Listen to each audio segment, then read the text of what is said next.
In all, 6 officials who once held high-ranking posts at the FBI, the CIA, the NSA, and the State Department, a privilege that the president says they have chosen to exploit.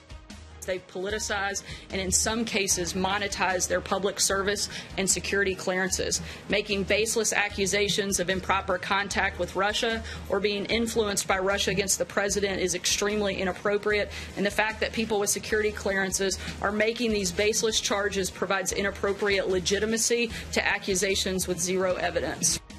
Good evening, everybody. I'm Martha McCallum in New York. This story begins with Senator Rand Paul, fresh off his meeting with the president discussing this idea. I spoke to him moments ago. Senator, good to see you tonight. Thank you for being here. Tell me about your conversation with the president about this. Well, you know, I told the president in private what I've been saying in public, that I think there's a great danger to having talking heads on TV who are ex-CIA agents and still have classified clearance. There's a real danger that they might inadvertently reveal classified information. And, you know, John Brennan's got a history of this. Back in 2012, when we were discussing, you know, we discovered the underwear bomber, John Brennan at that time briefed ex-CIA agents who were retired but still had top secret clearance. He briefed them and said, oh, don't worry, the U.S. has someone inside. We have inside control. Well, then one of these ex-CIA agents went on television and said, oh, yeah, we have a double agent and nobody needs to worry. And it's like, whoops, the double agent was still there.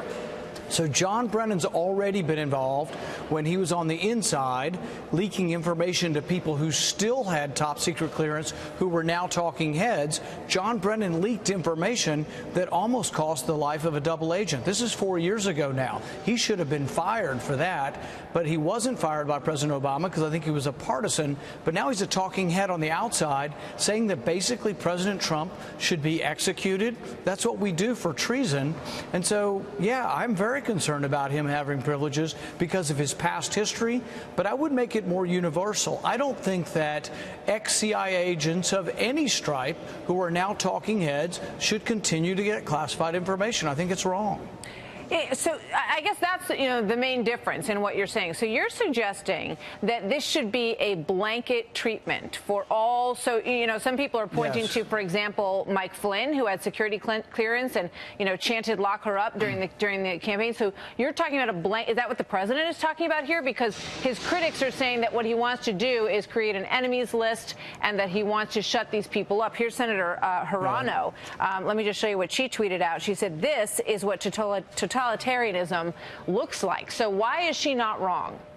I think that's a little bit overwrought. No one's talking about limiting anyone's speech. So an ex-CIA agent can get out there and say incredibly stupid things like the president is treasonous. Yes, no one's going to stop John Brennan from saying that. No one stops him from taking millions of dollars to say such horrendous things. But should he still get classified information? I mean, I would think that, you know, if you're a soldier or you're the head of the CIA, basically you have allegiance to the commander-in-chief. The commander-in-chief makes decisions. If you don't like them, you can resign, but he's no longer in government. He should not be getting classified information. He also has a history of leaking classified information that endangered agents in the field and almost got an agent killed. All right, so you're referring to John Brennan, and that's what you referred to originally, but you saw the White House today. They added a lot of people to that list: Susan Rice, Michael Hayden, McCabe, Comey, and according to what they're saying now, James Comey and Andrew McCabe do not even have classified clearance. They do not have that kind of security clearance. So would you expand the list to include Michael Hayden? James Clapper, would he be on your list as well?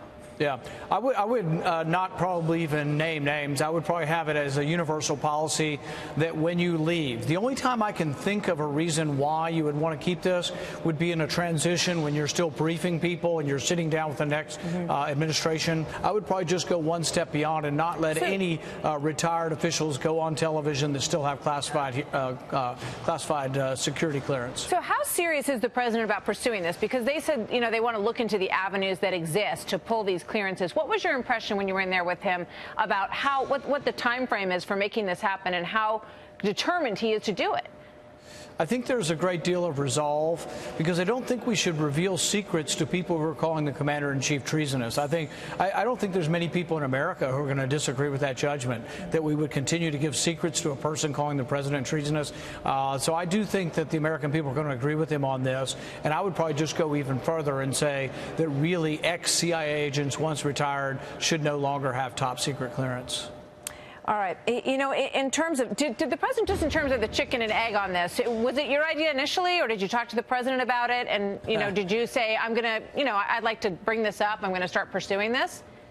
You know, I've been upset about John Brennan's remarks for a long time, but, you know, I've also been upset for him from the very beginning. I filibustered originally his nomination back in 2012, 2013, so I've never been a big John Brennan fan. You remember also that John Brennan was involved with hacking into the Democrats' computers when they were doing the research into torture and waterboarding. They illegally, and he eventually apologized, not before sort of lying at first and saying that they didn't do it. But John Brennan has a very, very sketchy history of doing things and abusing power, so he needs to not be getting any information, because I think he has a history of doing things for partisan reasons and also things that the CIA is not supposed to do, which is spy on senators and on their computers. What did the president say about Brennan? I think he's not real happy with Brennan and the others for basically, I mean, does anybody remember 5 or 10 years ago when people retired from the CIA, they might go on television, but they sort of act like statesmen. They acted like retired statesmen, and they would weigh in on affairs from 60,000 feet. But you didn't have them saying, rah, rah, rah, vote Democrat. You didn't have them calling the president words like disgusting and disgraceful. No, absolutely not. And so this is so over the top that something's got to be done, and these people do not need to be privy to secrets, because they might be using these secrets for partisan purposes. They are nakedly partisan, and John Brennan should not get anywhere within 10,000 yards of the government. He should have a restraining order. Wow, those are very strong words. Would that apply to, for instance, Robert Gates, who, you know, worked for Democrats and Republicans? He wrote a book where he said some pretty strong things about President Obama in terms of his confidence in his ability to lead. So would you include him on a list like that? What I would do is probably try not to make it individuals. I probably think the best way to do this, and the White House may well decide this. I don't know what they will decide. That's why I think they'll probably look through how something can be rolled out. I think they believe that these people should no longer get information, but sometimes it's better to have a policy that doesn't have a name, that basically says those who are retired lose their clearance. But that's not what Sarah Huckabee Sanders did today, Senator. She was very specific, and she named specific individuals who have been incredibly critical of the president. I don't disagree with it, and I think it can be ad hoc as well. And I think John Brennan has indicated he should not have clearance. So I think you can also have individual reasons why individuals should have their clearance. Those individuals say that we're living in unprecedented times, and that is what has provoked them to be so critical and so outspoken with the kind of language that you talk about. What do you say to them about that? I think they're deranged. It's Trump derangement syndrome. People saying, oh, no, there's not going to be democracy. When did President Trump come out against democracy or voting? I mean, these things are so over the top. I mean, most Democrats in Congress were for engagement with Russia under President Obama. Now, to a person, they act as if you're anything short of wanting war with Russia, that you're not doing enough. Every day they want new sanctions, this and that. And it's like, do they not remember that even though Reagan called the Soviet Union an evil empire, he sat down with Gorbachev and he didn't hurl epithets at Gorbachev? They had a reasonable conversation, and because they did, we had nuclear arms reductions, and it was a huge step forward for world peace. That can happen again, but not if we're deranged by politics. All right. One last unrelated question. I know that you all received the documents from Brett Kavanaugh on Friday. Did you have a chance to look at them, and how will you vote?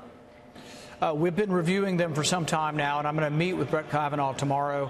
I have an open mind. I'm undecided. I am very concerned, though, about the Fourth Amendment. I do not believe that you can have a blanket exception to the Fourth Amendment for national security.